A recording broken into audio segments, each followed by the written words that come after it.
Antes de irmos para o vídeo, não se esqueça de se inscrever no canal e ativar as notificações.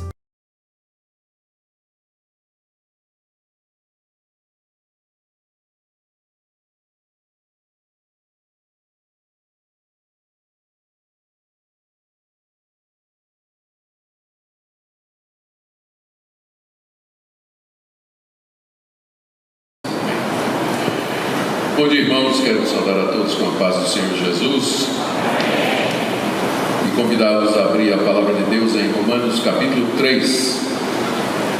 Hoje pela manhã, na terceira sessão do nosso evento, iremos tratar da sola fide, somente pela fé, um dos slogans da Reforma Protestante, dentro do tema geral, vivermos os fundamentos da fé cristã.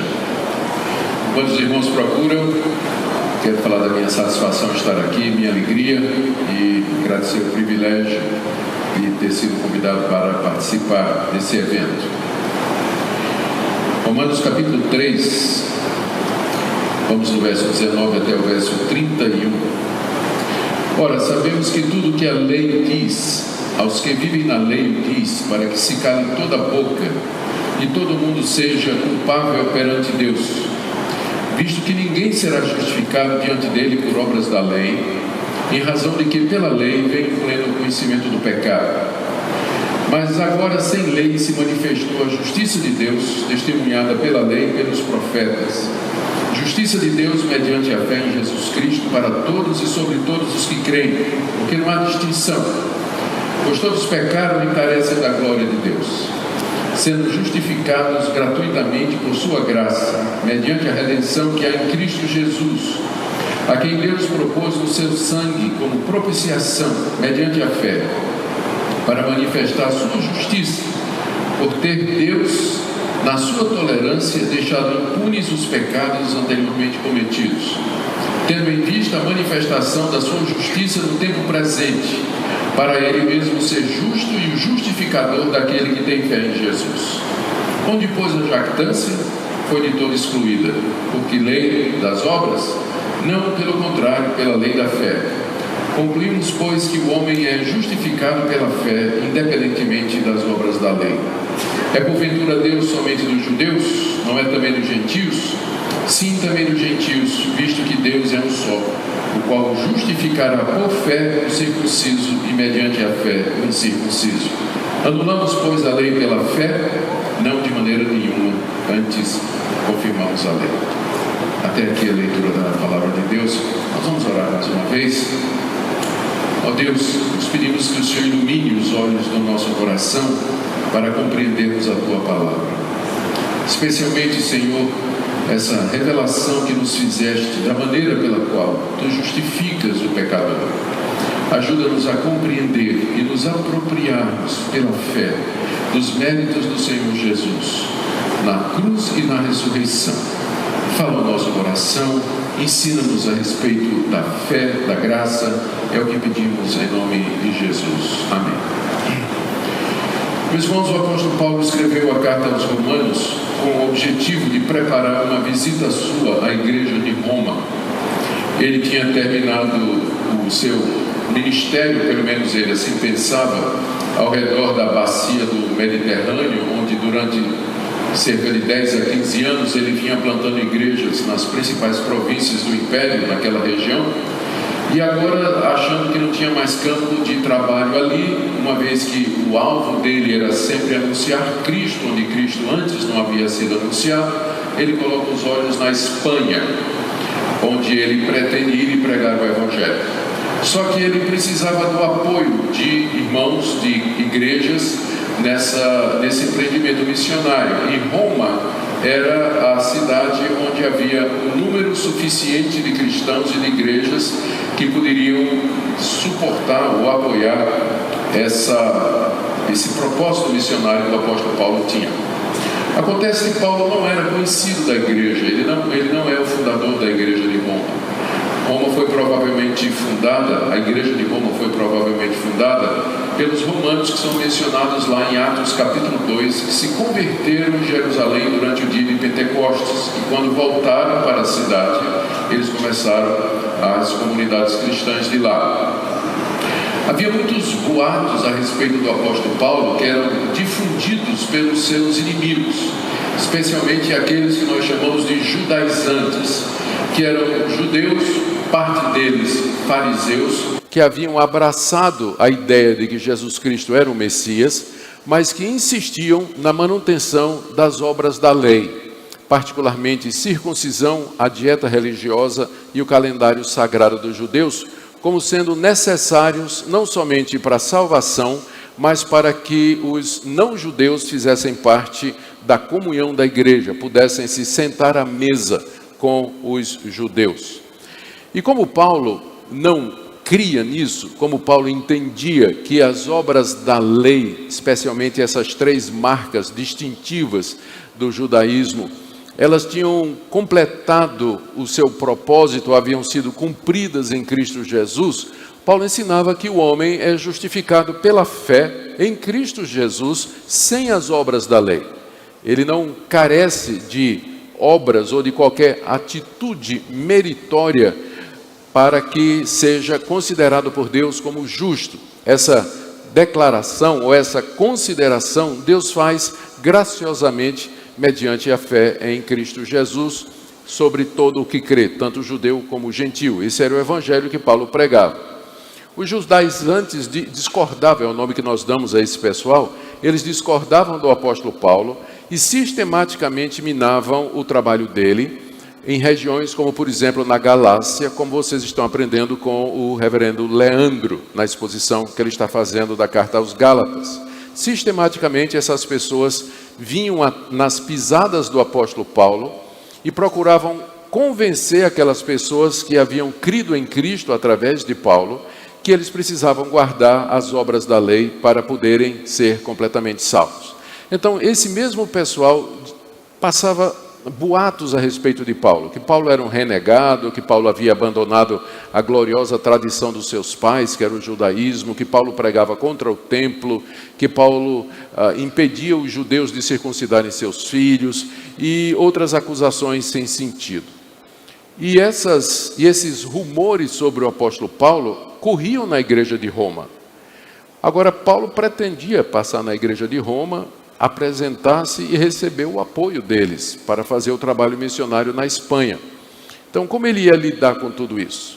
Então, ele escreve essa carta, a carta destinada à igreja de Roma, com o objetivo de apresentar os seus planos e o evangelho que ele prega e já responder algumas das questões que ele sabe que vai encontrar lá.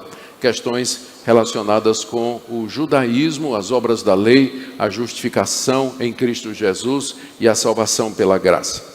A carta é muito simples na sua divisão. Paulo começa falando da perdição tanto dos gentios como dos judeus, nos capítulos 1, 2 e 3, encerrando em meados aqui do capítulo 3, com aquele versículo bem conhecido, porque todos pecaram e carecem da glória de Deus. Metade do capítulo 3 até o 5, ele fala como Deus justifica tanto os judeus como os gentios graciosamente pela fé em Cristo Jesus, trazendo exemplos de Davi e de Abraão no Antigo Testamento, de pessoas que foram justificadas pela fé sem a lei, está no capítulo 4, e fazendo um contraste entre Adão e Cristo no capítulo 5, para mostrar que da mesma forma que o pecado entrou no mundo, que foi através de um homem, a redenção e a justificação veio através de outro homem, Jesus Cristo. Do capítulo 6 até o 8, Paulo fala da vida de santidade daqueles que foram justificados, como é que eles podem ser livres do pecado, da lei e viver uma vida no Espírito. E do capítulo 9 até 11 ele trata da questão de Israel, que era o ponto polêmico. Qual o papel da lei nesse plano de salvação? Qual o lugar para Israel? Ainda tem um futuro para a nação de Israel?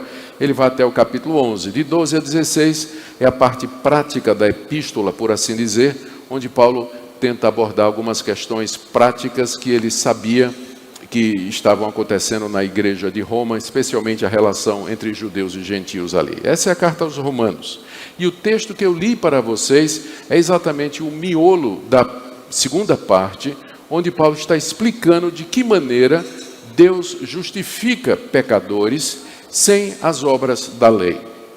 E com isso ele vai dizer qual é o propósito da lei, por que é que a lei foi dada, e ele então, em contraste, ou jogando em relevo essa questão, ele vai falar de como pela fé nós recebemos a justiça de Deus, que é necessária para que nós possamos entrar no reino dos céus. Do verso 19 a 20, Paulo explica por que é que a lei foi dada, e do verso 21 até 31, ele fala da justificação pela fé. Vamos começar então o propósito da lei do verso 19 a 20. Sabemos que tudo que a lei diz, aos que vivem na lei o diz, para que se cale toda a boca e todo mundo seja culpável perante Deus, visto que ninguém será justificado diante dele por obras da lei, em razão de que pela lei vem o pleno conhecimento do pecado. Paulo aqui nos coloca a razão de ser da lei de Deus. Se o homem, se a pessoa não se justifica diante de Deus, fazendo atos de obediência às leis de Deus, por que é que Deus deu os 10 mandamentos e toda aquela lei cerimonial aos judeus? Qual foi o propósito da lei? Se ela não salva, se não é por ela que nós somos salvos, por que todas aquelas exigências, por que todas aquelas demandas? Paulo dá 3 explicações aqui. A primeira delas é que a lei foi dada para calar a boca de todo mundo. O verso 19, tudo que a lei diz aos que vivem na lei o diz, para que se cale toda a boca. Quando ele fala lei, nós temos que prestar atenção, porque Paulo usa a palavra lei em vários sentidos, tanto aqui na carta aos Romanos, como na carta aos Gálatas, como na sua literatura. E aqui o significado é a legislação mosaica, toda a lei mosaica, mas especialmente os mandamentos que a gente chama a lei moral de Deus, que está resumida naqueles 10 que Deus deu a Moisés lá no alto do Monte Sinai. Os 10 mandamentos. Parece que é o que Paulo tem em mente aqui. Os 10 mandamentos eram parte integrante da legislação mosaica. Paulo diz que tudo que a lei diz, ou seja, tudo que ela pede, tudo que ela determina, aos que vivem debaixo da lei, aos que vivem na lei, ela o diz. E com isso ele está se referindo a toda a humanidade, porque ele já mostrou nos capítulos 1, 2 e 3, que a lei de Deus vale não somente para os judeus, mas vale também para os gentios. Os judeus receberam escrita, mas os gentios receberam escrita na consciência e no coração. Então, toda pessoa que vem a esse mundo já nasce debaixo da lei de Deus, já nasce debaixo das demandas, das normas, das regras da lei de Deus. Os judeus de maneira mais clara e os não judeus através da consciência, através da natureza, através da própria imagem de Deus no seu coração, como Paulo diz em Romanos capítulo 2. Então, a lei comanda e ordena todo mundo com um único objetivo: calar a boca da humanidade. Particularmente, Paulo se refere aqui à arrogância e à visão errada que as pessoas têm de si mesmas, de que elas têm algum mérito, alguma bondade, alguma piedade que os recomenda diante de Deus. Que os recomenda diante de Deus. Os 10 mandamentos são dados para que nós vejamos a nós mesmos à luz de como Deus nos vê. Eu, quando era evangelista no interior de Pernambuco, logo depois da minha conversão, eu ia de porta em porta nas casas da cidade que eu estava evangelizando, pregando o evangelho. E de vez em quando alguém abria a porta para que eu entrasse. Eu aproveitava essas oportunidades e apresentava o evangelho. Invariavelmente, alguém dizia assim, quando eu começava a dizer, você precisa de Cristo porque você é um pecador, invariavelmente a resposta era, eu sei que sou um pecador, mas tem gente pior do que eu. Tem gente que só precisa ver o vizinho aqui, como ele bate na mulher, né? Ele é muito pior do que eu. Tem gente, né? Eu não sou tão ruim assim. Então, eu geralmente fazia um acordo com a pessoa. Eu dizia, vamos ler os 10 mandamentos como Jesus nos ensinou a ler. Ou seja, não adulterarás não significa só trair sua mulher, mas quem olhar para a mulher com a intenção impura no coração adulterou com ela. Vamos ler os mandamentos como Deus quer que nós leamos. E eu começava a ler os mandamentos. não terás outros deuses diante de mim, não farás para ti imagem de escultura, não tomarás o nome do Senhor teu Deus em vão, não adulterarás, não dirás falso testemunho. Quando acabava de ler os 10 mandamentos, a pessoa estava calada. Não tinha o que dizer. Os 10 mandamentos mostravam que ela tinha quebrado a lei de Deus, não só uma vez, mas muitas vezes, e repetidas vezes, e de muitas maneiras. A lei foi dada para quebrar a arrogância humana e essa ilusão que nós temos de que nós somos alguma coisa diante de Deus, temos algum mérito diante de Deus, que nós merecemos de Deus alguma coisa. Essa é a razão pela qual Deus deu a lei à nação de Israel, para calar a boca do judeu, para calar sua boca, para você não poder dizer diante de Deus, eu mereço, o Senhor não pode fazer isso comigo, o Senhor está sendo injusto, tem gente pior do que eu, não sei porque que isso está acontecendo comigo.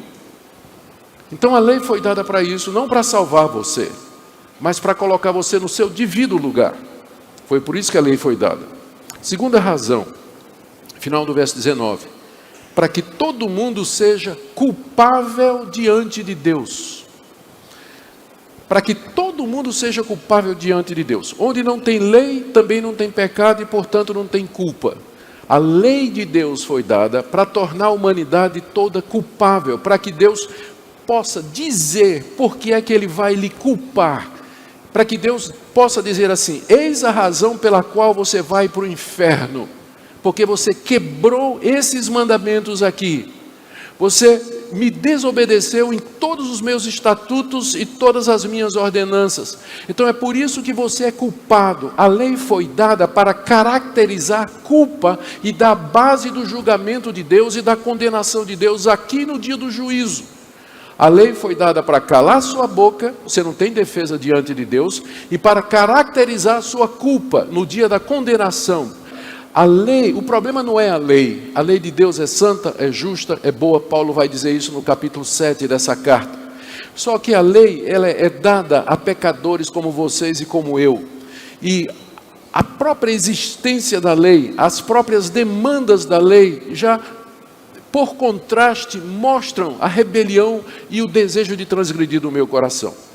Tinha um homem, dono de um hotel, todo de vidro, à beira de uma estrada, muito movimentada, hotel muito bonito, e todo mundo conhecia como hotel de vidro, todas as paredes bonitas, cobertas de vidro e tudo. Um dia ele trocou lá o gerente cheio de novas ideias, o gerente chegou para ele e disse, patrão, o senhor não acha muito arriscado, não é? Aqui nós estamos, o hotel é todo de vidro, aqui uma avenida, passa muita gente, de repente vai que alguém joga uma pedra e tudo mais. Vamos colocar uma placa dizendo assim, é proibido jogar pedra no hotel. E colocou a placa. No dia seguinte, imagina o que aconteceu. Pela primeira vez em 10 anos, alguém tacou pedra lá no hotel, de vidro. A placa provocou, produziu, estimulou o desejo de transgredir, igual a freira que disse na igreja católica, na escola católica, lá para os menininhos de 9 a 10 anos, não leu o livro de Cantares. O livro de Cantares é um livro erótico, vocês não podem ler o livro de Cantares. Não precisa dizer o que é que as crianças foram fazer no recreio, né? Não precisa dizer. Pela lei vem o conhecimento do pecado, a lei provoca, estimula, ela longe de me levar para Deus ou para perto de Deus, ela desperta o meu coração iníquo, a rebelião do meu coração. Então é evidente que nunca alguém vai poder se justificar diante de Deus por atos de obediência, atos de misericórdia, atos de moralidade, sacrifícios litúrgicos, promessa, campanha, guardar os mandamentos, viver em santidade. Não, nunca haverá uma situação em que alguém possa fazer isso, porque todos estão debaixo da lei. A lei cala a boca de todo mundo, culpa todo mundo e traz o pleno conhecimento do pecado. Infelizmente, no meio do povo evangélico brasileiro, esse conceito se perdeu. O meio evangélico brasileiro é legalista. muita gente que procura, quer obter o perdão de pecados mediante alguma obra, alguma coisa, pela sua própria perseverança, pela sua própria santidade, e não satisfeito com os mandamentos de Deus, eles criam outros mandamentos, usos e costumes, tamanho da calça, tamanho do cabelo, o tipo de penteado, o tipo de vestido, o tipo do paletó, e como se fosse poucas as leis que já tem na Bíblia, eles aumentam mais ainda. De onde vem isso? É exatamente de uma falta do conhecimento de si mesmo, de que são pecadores, falta de convicção de pecado, de reconhecimento da depravação do seu coração, de perceber o quanto o pecado afetou a sua mente, o seu arbítrio. Falam de livre-arbítrio, como se eles pudessem a qualquer momento resolver: eu nunca mais vou pecar. Se você tem livre-arbítrio nesse sentido, resolva agora: eu nunca mais vou pecar. E me diga até quanto tempo você vai sustentar essa sua decisão. Me diga até quanto tempo você vai. Não tem? Então use: eu nunca mais vou pecar. Estou usando o meu arbítrio. E veja quanto tempo você vai segurar essa decisão.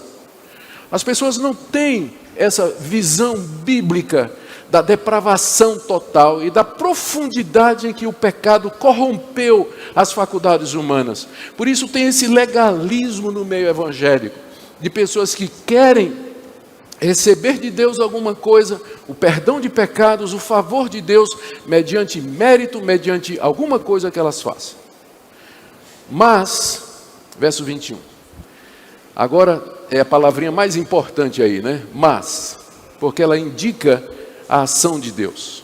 Em contraste com essa situação de perdição, a incapacidade de nos salvarmos mediante a lei, Deus então veio em nosso favor. Do verso 21 até o verso 24, o apóstolo Paulo fala da justiça de Deus. A justiça de Deus não é o atributo de Deus. Deus tem muitos atributos. Deus é amor, Deus é santidade e Deus é justiça. Justiça é aquele atributo pelo qual Deus trata a cada pessoa de acordo com o que ela merece. Então essa é a justiça de Deus. Mas não é dessa justiça que Paulo está falando aqui. Quando ele fala da justiça de Deus que se manifestou no Evangelho, ele está falando da maneira pela qual Deus justifica pecadores, uma vez que eles não podem se justificar diante de Deus através da lei, porque a lei cala a boca, a lei condena e a lei traz o conhecimento do pecado. Como eu posso então ser justo diante de Deus? A resposta é: o próprio Deus nos justifica. Você não consegue se justificar diante de Deus pelas razões que eu já expliquei. Então, o próprio Deus justifica você. Ele vem e lhe concede a justiça plena e perfeita de Cristo Jesus, a tal ponto de que não há mais nenhuma condenação para aqueles que foram justificados por Deus mediante a fé em Cristo Jesus. Esse é o ponto aqui do apóstolo Paulo. Veja o que ele fala a respeito da justiça de Deus, do verso 21 até o verso 24. Primeiro, ele diz: mas agora, sem lei, se manifestou a justiça de Deus. Então, primeira coisa, Paulo está dizendo que agora era o tempo da vida de Paulo. O agora aqui se refere à vinda de Cristo, à sua encarnação, à sua morte na cruz e na sua ressurreição. É o agora escatológico, é o agora que é o cumprimento das promessas dos videntes de Israel do Antigo Testamento. É o momento em que aquilo que os profetas anteciparam agora acontece. Esse é o agora que Paulo está falando. Mas agora, com a vinda do Senhor Jesus, com a sua morte e a sua ressurreição. Segunda coisa, sem lei, ou seja, sem qualquer obrigação exigida por Deus, sem qualquer demanda feita por Deus, se manifestou a justiça de Deus, ou Deus tornou claro de que maneira Ele pretende justificar pecadores. Deus manifestou com a vinda de Cristo a maneira pela qual Ele justifica pecadores, tanto judeus e como gentios. E essa manifestação, Paulo começa dizendo, é sem lei, ou seja, Deus justifica pecadores sem demandar deles que cumpram qualquer coisa da sua lei. Na verdade, Deus vai demandar isso do representante deles, que é Jesus Cristo. E Cristo fez isso de maneira perfeita. Sem lei se manifestou a justiça de Deus. É a primeira coisa. Deus justifica pecadores sem exigir absolutamente nada da parte deles que não seja cumprido pelo seu representante Jesus Cristo. Segunda coisa, que essa justiça de Deus, ou a maneira pela qual Deus justifica, final do verso 21, foi testemunhada pela lei e pelos profetas. Mesmo que Deus não exija o cumprimento da lei para que nós sejamos justificados, contudo, não só a lei, mas como os próprios profetas testemunharam que era dessa maneira que Deus ia salvar. A própria lei trazia provisão para o pecador. Quando o israelita pecava, e porque não havia israelita que não pecasse, quando ele quebrasse os mandamentos de Deus, ele sempre podia recorrer ao sacerdote, ao altar, ao derramamento de sangue de animais e pedir o perdão de Deus. A esperança do verdadeiro israelita não era guardar a lei no Antigo Testamento, mas a esperança dele estava no altar, estava no sangue do animal derramado, que prefigurava o sangue do Cordeiro de Deus que tira o pecado do mundo. A lei apontava para a justiça de Deus mediante a fé pelo sangue do seu Filho. E os profetas anunciaram a mesma coisa. Vários dos profetas dizendo o tempo todo, o que é que vocês, de que maneira vocês podem se reconciliar comigo? De que maneira vocês podem chegar até mim? Veja, por exemplo, o profeta Isaías no capítulo 1, e veja como ele diz no capítulo 53, ele fala a respeito do servo do Senhor, pendurado na cruz, derramando seu sangue precioso, sofrendo em nosso lugar. Ele levou sobre si as nossas transgressões, o castigo que era sobre nós estava sobre ele, e pelas suas pisaduras nós somos sarados. O profeta Isaías parece que estava aos pés da cruz, vendo Cristo agonizar e morrer pelo povo de Deus.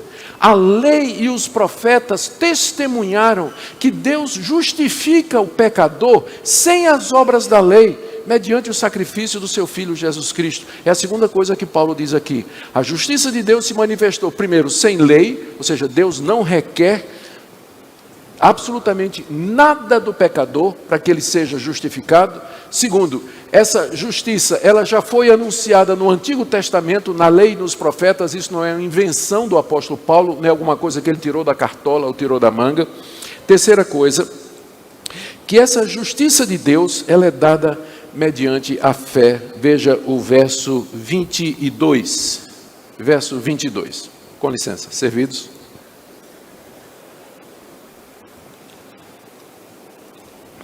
Agora eu já bebi no bico, não dá. Verso 22. Justiça de Deus mediante a fé em Jesus Cristo. Porque a pergunta é, eu não posso me justificar diante de Deus. Deus então manifesta a sua justiça. Ele vem ao meu encontro e sem lei Ele me torna justo. Mas de que forma eu recebo isso? De que maneira eu sou justificado? Qual é a dinâmica disso? E a resposta é mediante a fé em Jesus Cristo. Pela fé em Jesus Cristo. A fé em Jesus Cristo é o meio pelo qual Deus me imputa a justiça do seu Filho. A fé é a mão que se eleva aberta para Deus, súplice para receber gratuitamente a justiça completa de Cristo Jesus. É dessa forma que eu sou justificado, quando eu creio nesse plano de Deus, quando eu creio na justiça de Deus em Cristo Jesus na cruz do Calvário, quando eu, agora eu vou usar o termo no sentido correto, tomo posse pela fé dessa verdade, eu tomo posse disso. Esse é o único sentido em que essa expressão é verdadeira na Bíblia, né? Você toma posse do que Cristo fez na cruz. É dessa forma que Deus lhe imputa a justiça perfeita do seu Filho e passa a considerar você como justo, não como inocente, que você não é, mas como justificado mediante o sacrifício completo de Cristo Jesus. É mediante a fé em Jesus Cristo, na pessoa que Ele fez. Essa é a terceira coisa. Relembrando, a justiça de Deus se manifestou em Cristo, agora, não é? Sem lei. testemunhada pela lei e pelos profetas, mediante a fé em Jesus Cristo, e, verso 22, para todos e sobre todos os que creem, porque não há distinção, pois todos pecaram e carecem da glória de Deus. Deus não tem uma maneira de salvação para os judeus e outra maneira de salvação para os gentios. Infelizmente, o dispensacionalismo, que é uma visão muito errada de escatologia, ela parece ensinar que os judeus, eles são salvos pela guarda da lei, pelo pacto que Deus fez com a nação no Antigo Testamento, enquanto que os gentios no Novo Testamento são salvos pela graça, mediante a fé em Cristo Jesus. Nunca houve dois caminhos de salvação. Sempre foi mediante a fé em Cristo Jesus. No Antigo Testamento, o judeu era salvo pela fé no Messias que haveria de vir. Hoje nós somos salvos pela fé no Messias que veio. Em ambos os casos é preciso fé, porque nem eles viram e nem nós vimos Jesus Cristo. Portanto, pela fé, nós nos apropriamos da justiça de Deus. Por isso que Paulo diz, para todos, todos aqui é judeus e gentios, para todos e sobre todos os que creem. E ele explica por quê. É geral, porque todos pecaram, judeus e gentios. Então não pode ter um sistema de salvação que envolva mérito, porque todos pecaram e carecem da glória de Deus. Todos estão destituídos da glória de Deus, erraram o alvo. Eles foram criados para viver para a glória de Deus, mas pelo pecado se desviaram, vivem para si mesmos.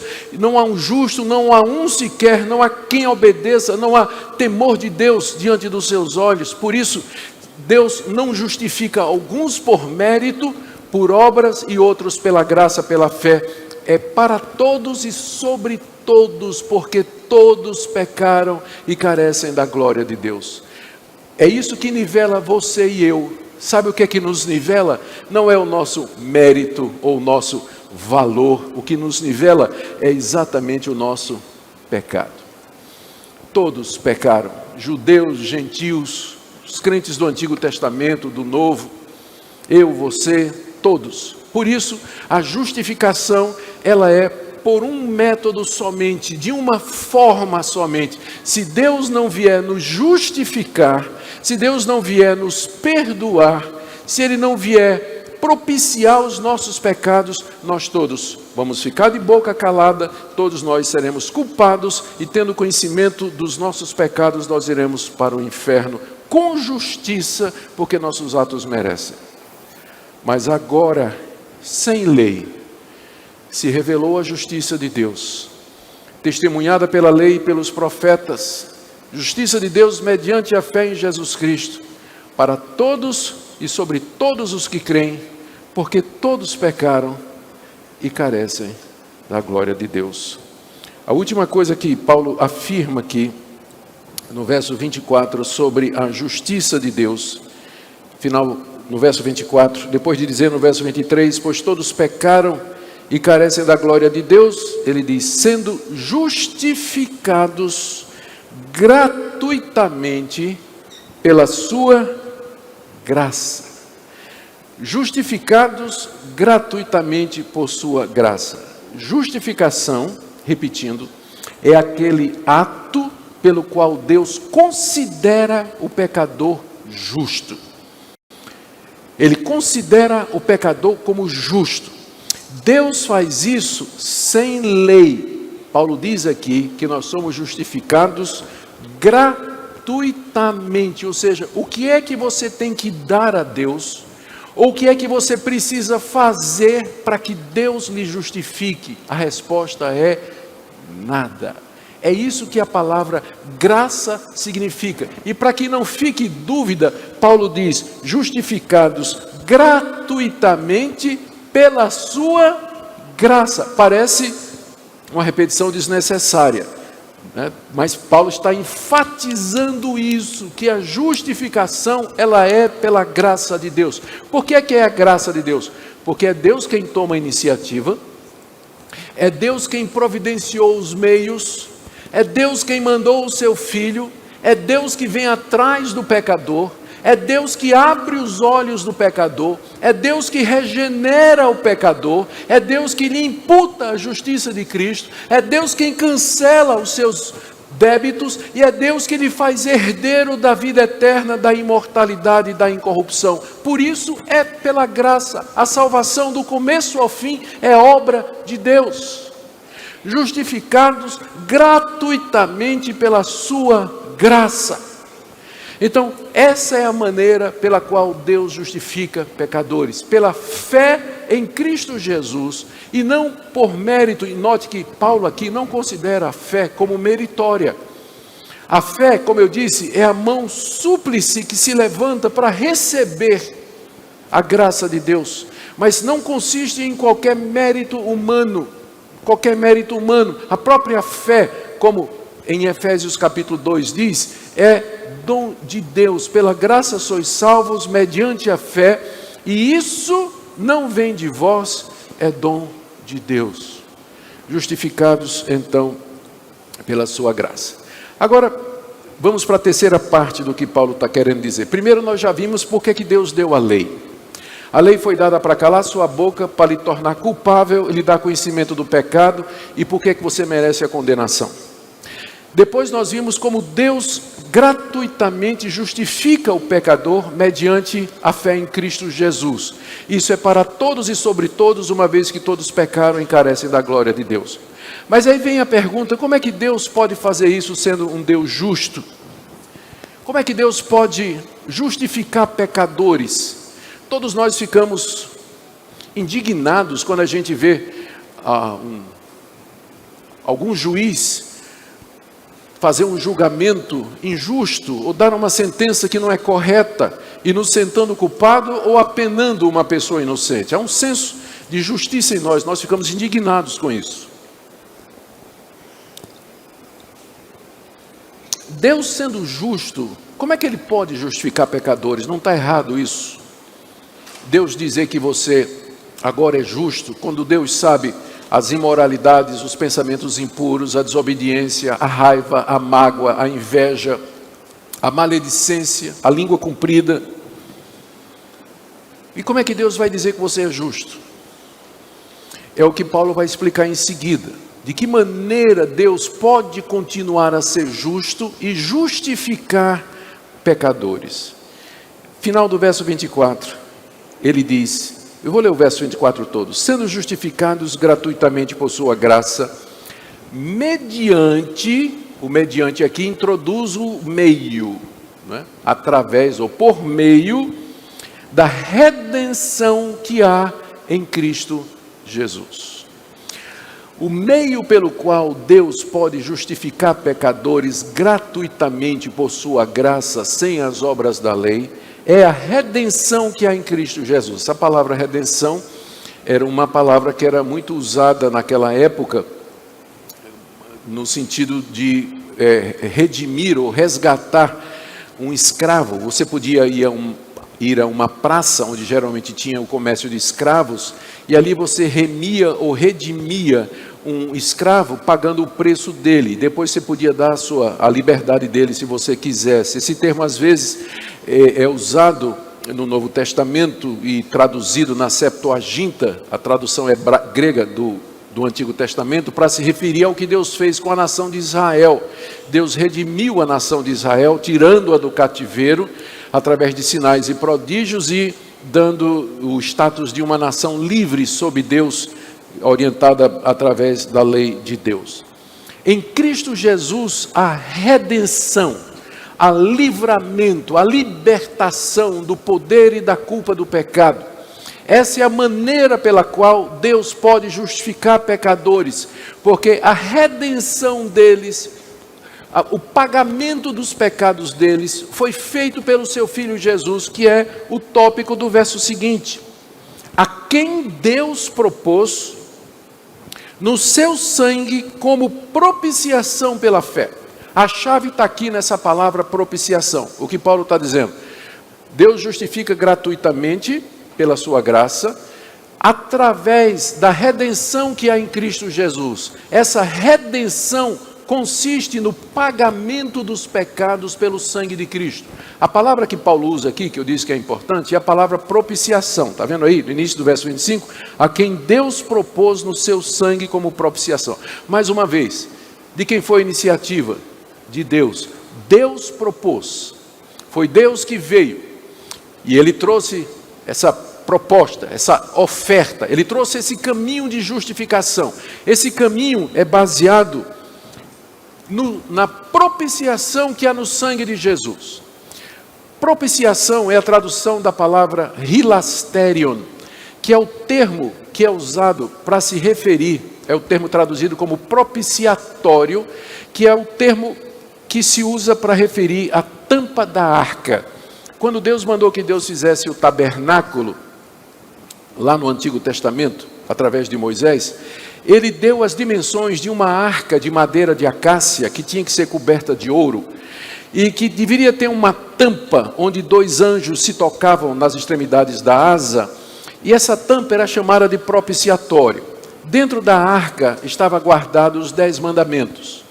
E essa arca, ela ficava armazenada dentro do Santo dos Santos, que era o local mais interior e mais sagrado do tabernáculo e mais tarde do templo.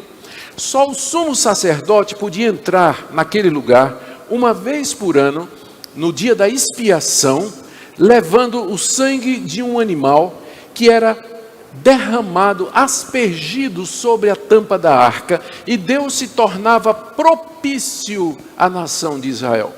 Deus perdoava os pecados da nação e Ele se reconciliava com a nação. Por isso o nome daquele dia era o dia da propiciação, e o nome da tampa onde o sangue era derramado era propiciatório. Era ali que Deus se propiciava, que Deus aceitava os sacrifícios por conta dos pecados de Israel, que Deus satisfazia a sua justiça e Deus perdoava o povo.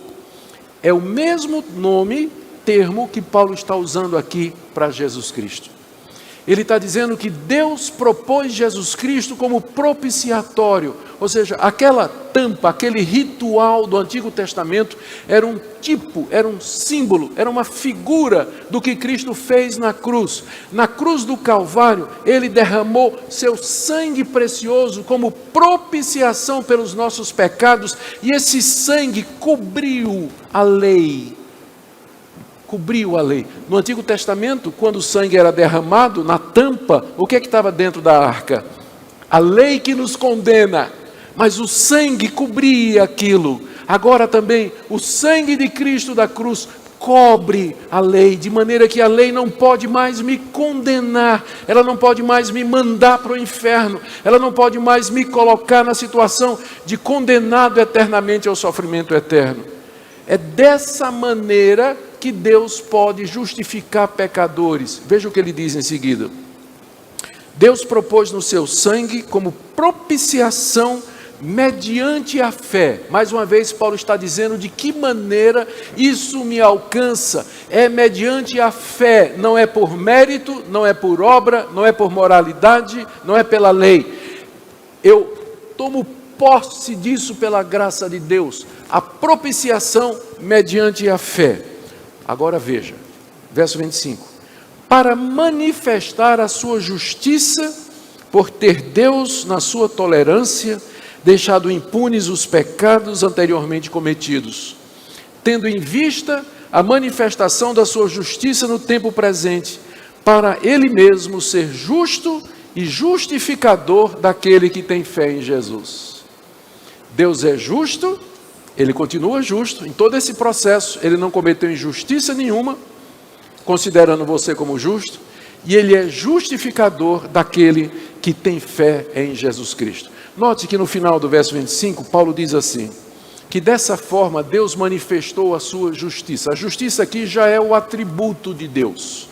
Deus manifestou que Ele é justo, porque alguém poderia dizer, como é que Deus suportou os pecados da humanidade? Porque desde a criação do mundo e a queda, até a vinda do sacrifício, milhares de anos se passaram. Geração após geração de pecadores se multiplicou pela terra. Gente desobedecendo a Deus, quebrando os 10 mandamentos, praticando idolatria. Pensa nos amorreus, nos filisteus, nos cananeus, nos jebuseus. Todas aquelas nações ímpias de Canaã, nos egípcios, nos mesopotâmios, nos assírios. Por que Deus não destruiu aquele pessoal?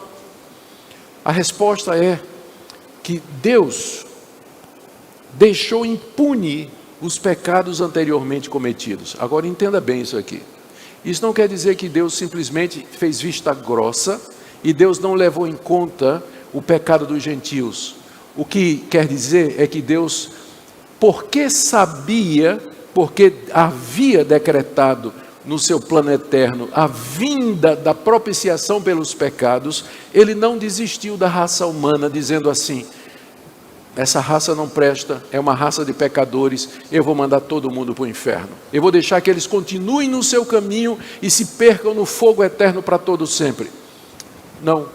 Em vez de Deus fazer isso, Ele agora manifestou a sua justiça em Cristo Jesus. É isso que a passagem quer dizer. Ele deixou impunes os pecados anteriormente cometidos, no sentido de que Ele não desistiu da raça humana, mas Ele manda o seu Filho para que Ele seja justo, castigando. Aqui em que sentido Deus é justo? Porque os pecados, eles foram lançados em Cristo Jesus, e dessa forma o pecado foi castigado em Cristo Jesus.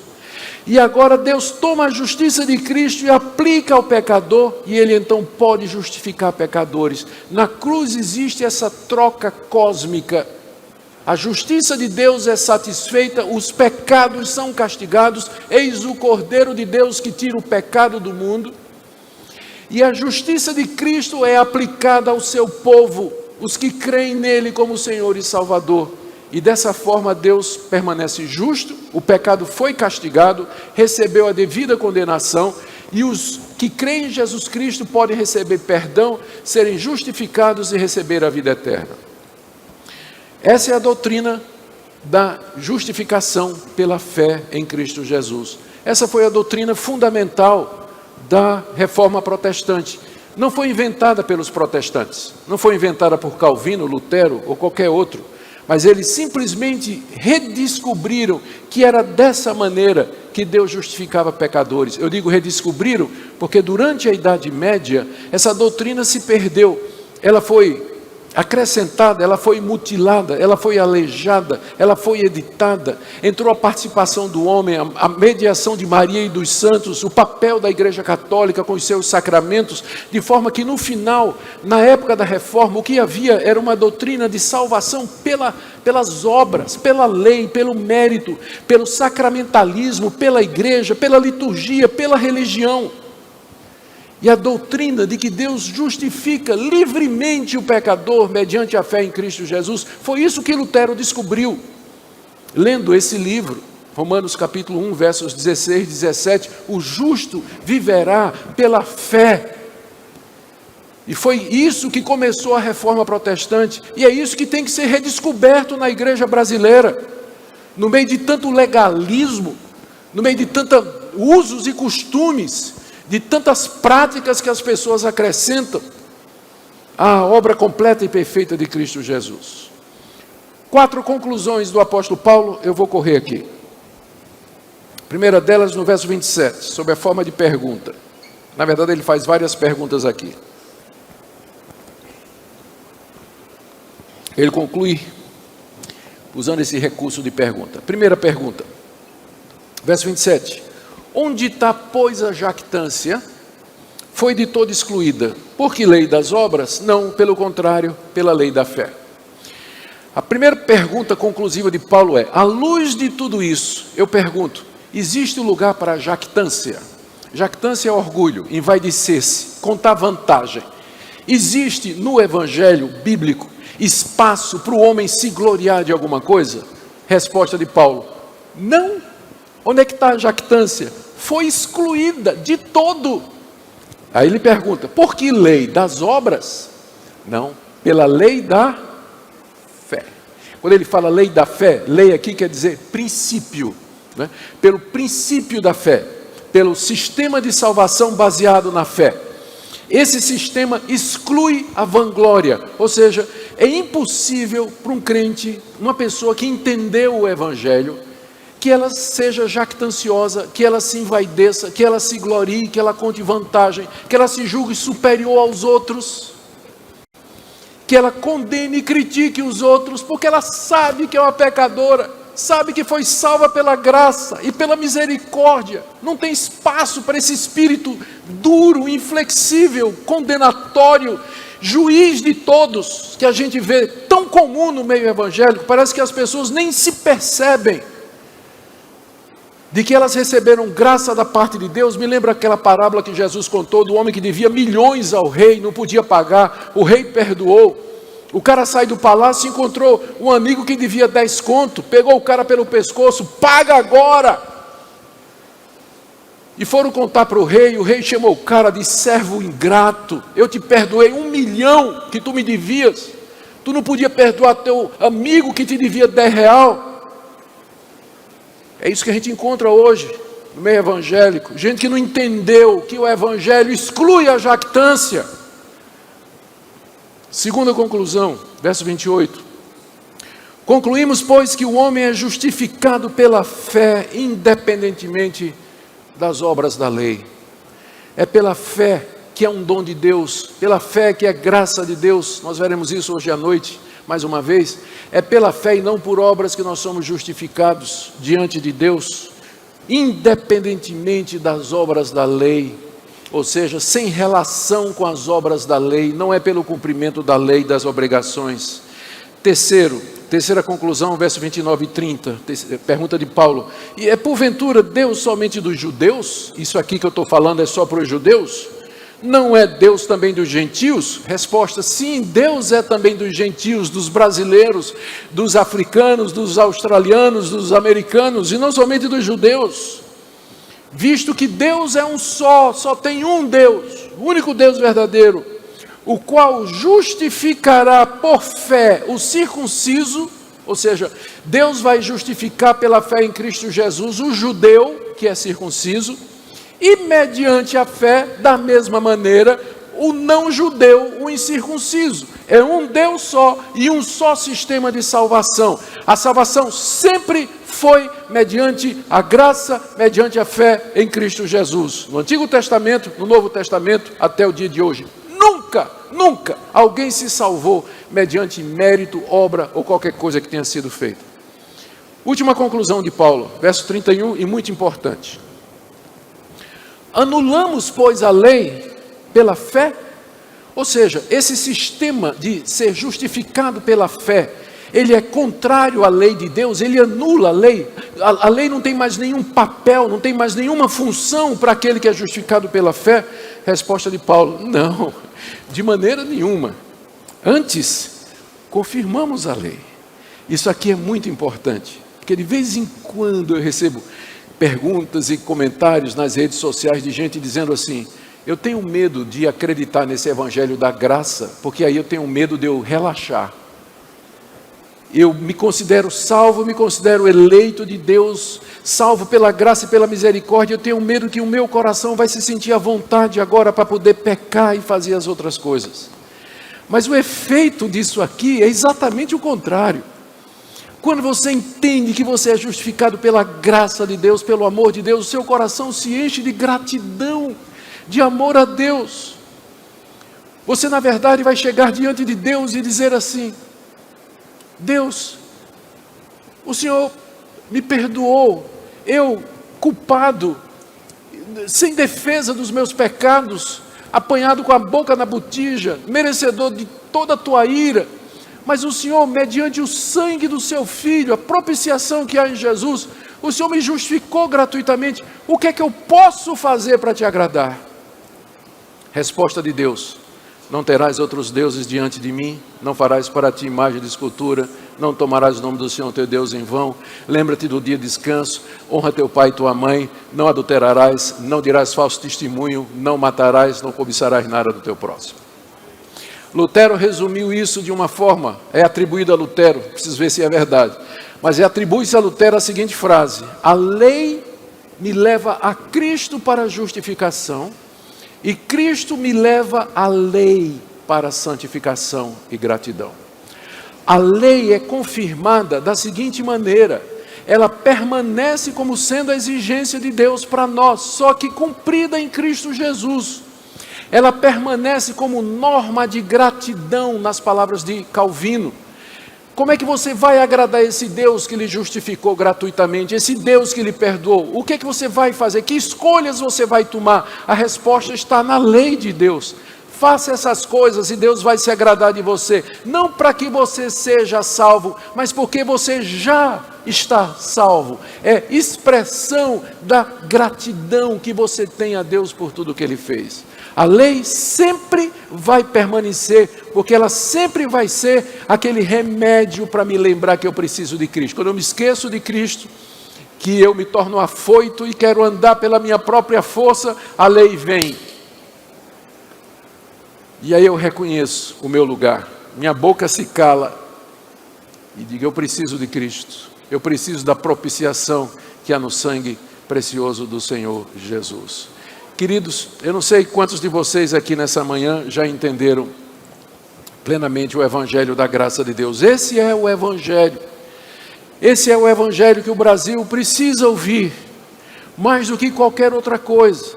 O Evangelho da graça, mas uma graça que nos leva à gratidão, a viver uma vida de submissão e obediência ao nosso Deus, justificados pela fé, não por obras da lei. Que você entenda hoje, que você saia regozijante nessa manhã daqui. Nós vamos ter a palavra do reverendo Leandro em seguida.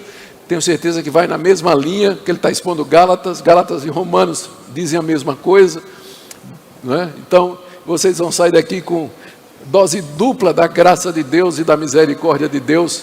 Assim nós esperamos. Oremos. Ó Deus querido, graças te damos, porque o Senhor nos justifica gratuitamente pela fé em Cristo Jesus.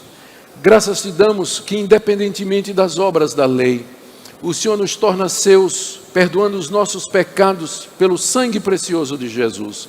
Se há alguém aqui que ainda não entendeu a tua graça, abre os seus olhos nesta manhã. É o que nós pedimos em nome de Jesus. Amém. Obrigado, irmãos. Deus os abençoe.